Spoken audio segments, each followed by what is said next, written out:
Senhoras e senhores, está no ar mais uma Litígio TV. Eu quero avisar o seguinte, que hoje nós estamos encerrando a nossa temporada e vamos dividir esse final de temporada em duas partes.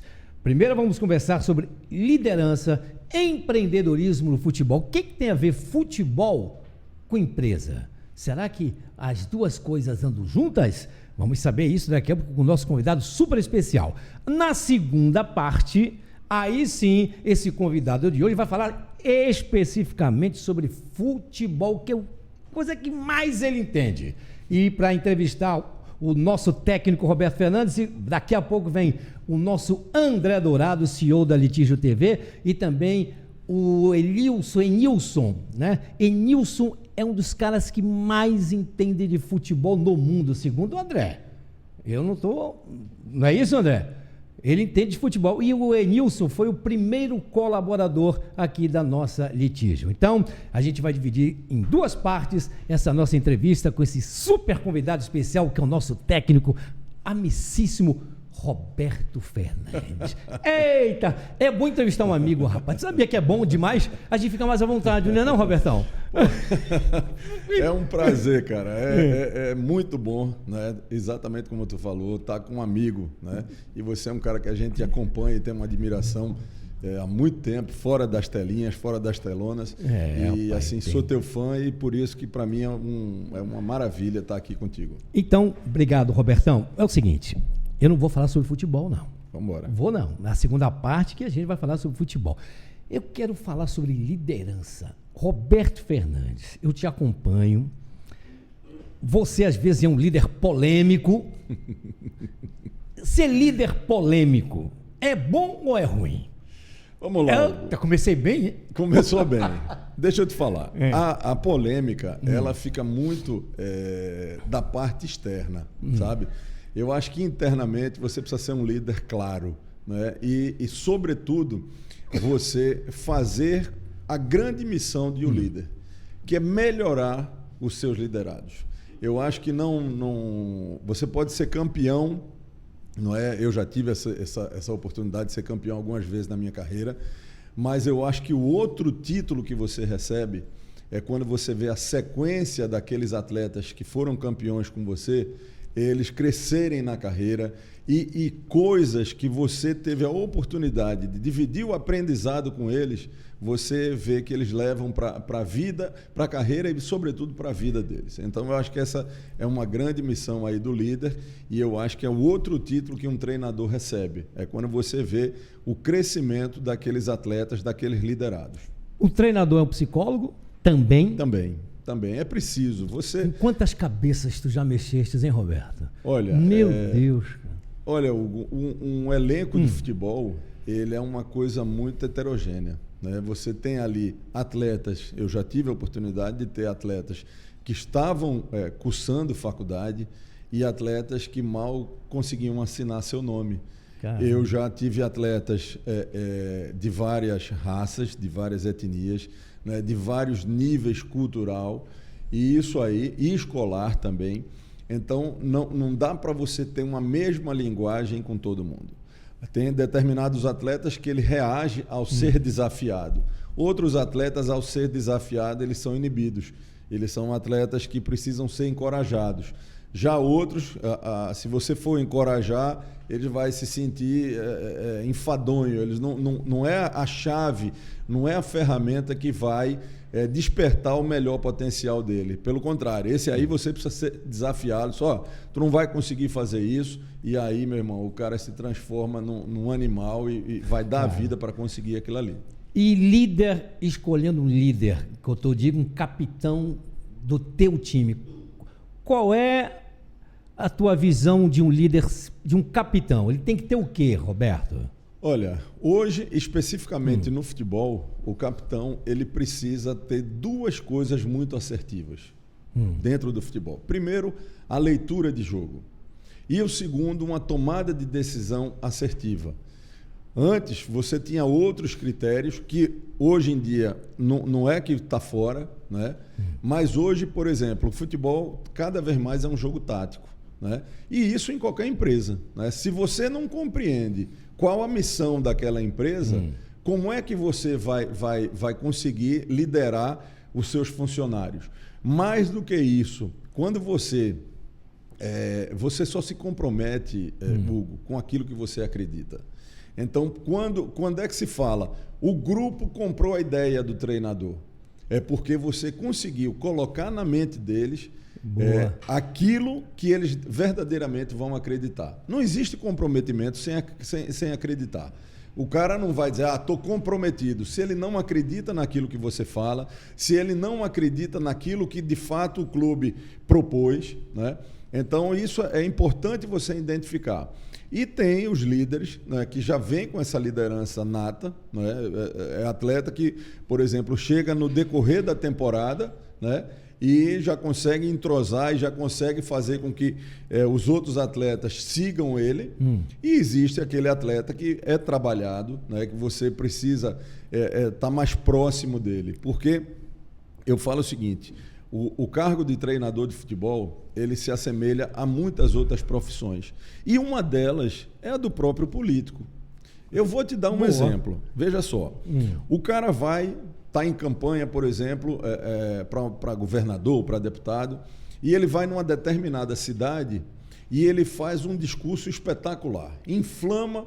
Se você sair ali e fizer uma pesquisa após aquele discurso, o cara vai ter ali 70%. Só que ele continua a peregrinação dele, ele vai visitar outras cidades, etc. e tal. Daqui a uma semana, aquele discurso já não é igual. Daqui a um mês, já não é igual. Caramba. Então, o que é que você precisa? Você precisa do cabo eleitoral. Você precisa de pessoas que mantenham vivo aquele discurso. Entendi. A mesma coisa é o treinador. Se você não tiver dentro do grupo líderes, né, que no momento que está só os atletas, no momento de maior intimidade deles, esses caras mantêm aceso o discurso do treinador, a ideia do treinador, ela acaba num determinado momento escorrendo.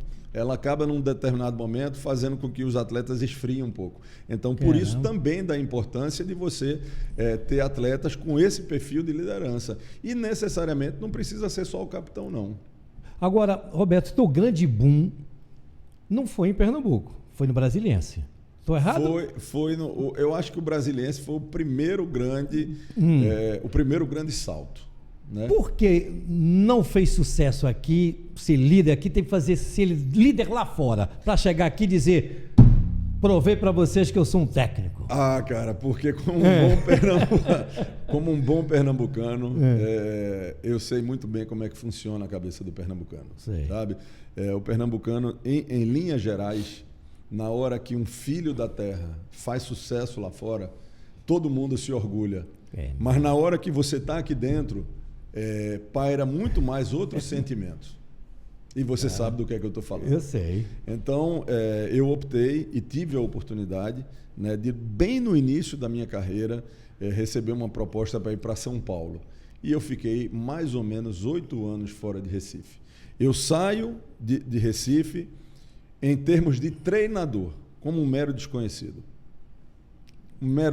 Lembro. E quando eu volto para o Náutico na Série A, eu já tinha construído uma história, eu já tinha sido campeão com o Brasiliense, já tinha dirigido outras equipes grandes do futebol brasileiro. Então, foi aí que veio o reconhecimento. E quando você chega, vem a desconfiança. Mas, graças a Deus, aquele ano de 2007, a minha chegada... Né, eu me lembro, no aeroporto internacional dos Guararapes, o Roberto chegando, Brasiliense, campeão. Rapaz, eu tenho essa imagem até hoje. Aqui eu peguei um arquivo da Globo, tem o Roberto chegando como campeão. Foi campeão naquela época? A gente foi Brasiliense? Eu tinha sido, aquele ano, quando eu venho para o Náutico, o Brasiliense tinha sido campeão invicto. Foi a equipe que mais manteve a invencibilidade no ano. O Brasiliense, em 2007, foi a última equipe a perder. Todo mundo já tinha perdido. Flamengo, Palmeiras, Grêmio. A gente entrou na Série B invictos. Né? Caramba! A gente, paralelo ao campeonato estadual, tinha a Copa do Brasil. O Brasiliense tinha eliminado o Cruzeiro na Copa do Brasil. Dentro do Mineirão, ganhamos de 1-0 do Cruzeiro, rapaz. Meu Deus. Agora, sabe de quem foi o gol? Lembra? Lembro, Agenor. E melhor, cara, melhor do que ganhar do Cruzeiro lá dentro foi a gente fazer uma troca de passe no campo ofensivo. O Brasiliense deu 38 trocas de passe dentro do Mineirão, ganhando do Cruzeiro no campo ofensivo. Isso aí. Agora, Roberto. E aí só complementando, e aí entra na Série B e o Brasiliense na zona de classificação.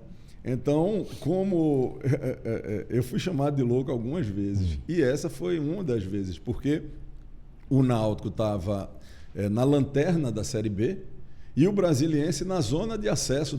O Náutico estava na lanterna da Série A e o Brasiliense na zona de classificação da Série B. Né? Que maravilha. Aí, como é que você sai de um G4 para ir para um Z4, para a lanterna? Mas eu disse para o meu auxiliar, Miller, esse é o tamanho do desafio que a gente tá precisando para virar realmente a chave. E virou. E virou. Naquele ano eu fui considerado pela ESPN o melhor treinador do Campeonato Brasileiro da Série A. Roberto, a gente já está quase finalizando a minha parte, né? Mas eu não poderia deixar de falar contigo o seguinte: você, com toda a experiência que tem de técnico vencedor, de líder, você foi se aprimorar na CBF. Isso mostra a tua humildade, velho. Isso eu fiquei assim tão satisfeito. Eu queria até te falar isso pessoalmente. Cara, eu disse, rapaz, tá vendo? Ninguém sabe de nada, não é, Roberto? Não, você... Fiquei impressionado. Parabéns pela tua atitude, cara. Obrigado, Hugo. Eu acho o seguinte, cara. Na hora que você achar que chegou no topo, lembra que o próximo passo é a queda. Então, você tem que sempre estar em crescimento. Então, eu fiz todas as licenças da CBF, né? Hoje eu tenho a maior graduação, né, para treinador no Brasil, mas eu não parei aqui não, fui para fora também. Eu tive Portugal, Espanha, França e Itália. E na Itália eu sempre fui um treinador muito ofensivo, sempre tive essa característica. Minhas equipes elas sempre estiveram entre as melhores em gols pró. Sei. Mas a minha equipe também levava muito gol.